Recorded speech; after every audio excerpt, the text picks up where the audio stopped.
Jadi kinerja ekspor kita Januari April itu tumbuh positif atau meningkat 5,48%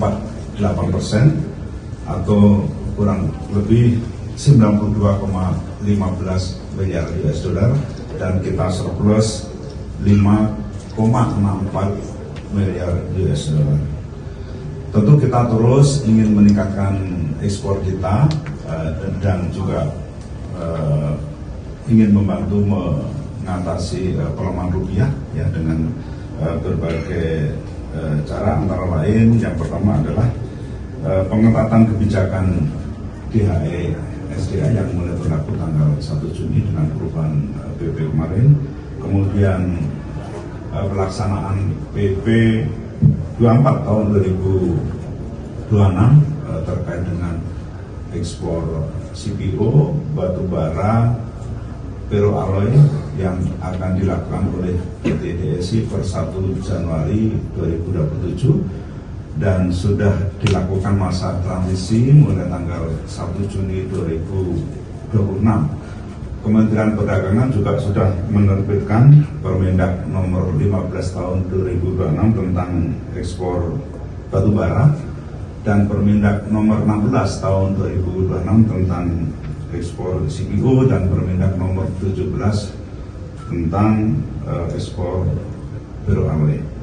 Kemudian yang ketiga, pemerintah terus mendorong ekspor melalui percepatan implementasi perjanjian dagang. Saya sering menyampaikan bahwa perjanjian dagang tahun lalu sudah banyak ditandatangani dan sekarang proses untuk ratifikasi. Jadi kita ingin mempercepat, kita terus komunikasi dengan mitra dagang kita sehingga implementasi perjanjian dagang segera dilakukan. Dan yang kedua, kita terus mendorong UMKM kita untuk bisa masuk ke pasar global melalui business matching yang terus kita lakukan dengan perwakilan yang ada di luar negeri. Dan hari ini kita menyaksikan ya penandatanganan antara pelaku usaha Indonesia dan Filipina dengan sistem barter. Jadi kita impor abaka. Abaka itu serat abaka yang pohonnya kayak pohon pisang ya. Ya, serat abaka ini untuk bahan baku tekstil. Ya, kita impor abaka, kemudian diolah dari perusahaan anggota AGTI, ya, Asosiasi Garmen dan Tekstil Indonesia, diolah menjadi produk tekstil dan nanti produk tekstilnya diekspor ke Filipina. Yaitu yang pertama. Yang kedua, kita impor iron ore. Ya, kita impor iron ore untuk bahan baku baja. Nah, setelah itu, setelah diproses dari grup Krakatau Steel, Pak, ya, kemudian bajanya kita ekspor ke Filipina. Ini sistem barter, jadi kita tidak menggunakan mata uang dolar karena nanti masing-masing negara mempunyai agen yang memfasilitasi. Nah, untuk yang MOU ini kebetulan agen kita PT TBI, Trade Barter Indonesia, yang memfasilitasi untuk kesepakatan hari ini. Dan setelah ini terus dilakukan business matching untuk komoditas yang lain. Jadi kita tidak hanya produk yang saya sampaikan tadi, tapi produk yang lain kita lakukan business matching dan mudah-mudahan nanti bisa diteruskan di Trade Expo pada tanggal 14 Oktober sampai 18 Oktober di ISBSD. Tadi kami sepakat mudah-mudahan nanti di BSD, karena kan semakin banyak ya di T nanti semakin banyak komoditas yang bisa dilakukan dengan sistem bartering. Saya ingin menyampaikan hal yang lain ya, nanti ada beberapa yang ingin sampaikan kepada teman-teman, tapi kita selesaikan dulu yang ABBA. Saya minta Pak Susa, Mr. Hadi. Ya. Pak Susa, Mas Susa, Mas Hadi. Oke, Pak. Yeah, I'm General Harley Luis Lehanyo from Philippines. We are promoting this bartering for us to be able to correct also our import-export trade balance, and we do the bartering so that it would be easier for us to do the exchanges of products like abaca, tobacco, and mineral ores coming from Indonesia, coming from the Philippines, and the other one is steel products from Krakatau Steel and other companies, like for example the Association of Garment and Textile Industry in Indonesia. Thank you. Good afternoon to everyone. I'm Dar Sosa from Indonesian Philippine Business Association. The association, a new association, was actually created for to create a strategic initiative to strengthen the ties between the Philippines and Indonesia, and then eventually we would like to create many success stories between the two countries. One of the initiatives that we're doing now, and I think it's forward thinking and very good for both economies, the barter trading. Barter trading is an old system that we have on which the both country has enjoyed it at the past, but we are seeing a good business potential of this. This is going to be a very good business model on which we start with abaca and maybe with tobacco. But we are also looking forward like a high value, high technology product in the future. We're talking about aerospace that maybe both countries can, take the opportunities to both develop. And looking at the forecast with Indonesia, especially in aviation, they're looking at like for the next 5 to 10 years, it's going to be a fourth largest market for the aviation sector in the whole world. Thank you.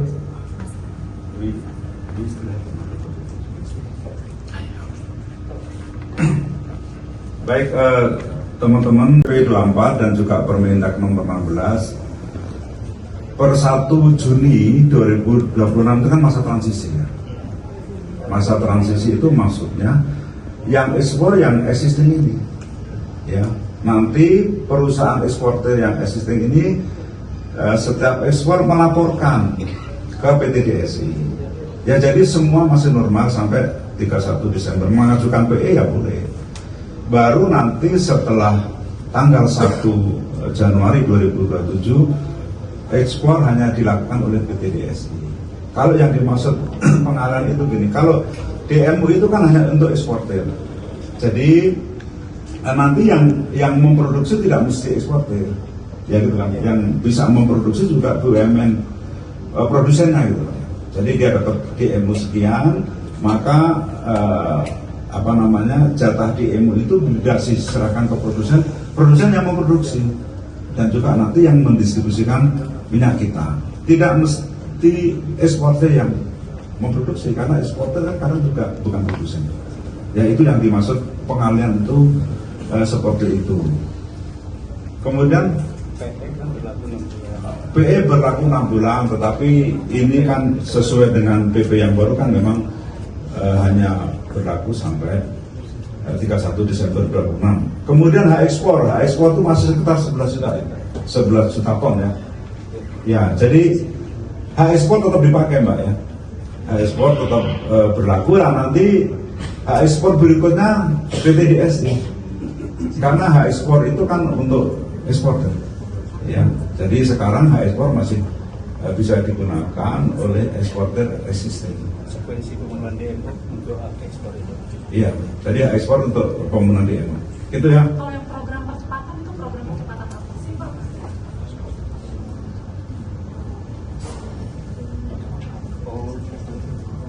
Ya udah, nanti Pak Dirjen jelasin ya percepatan.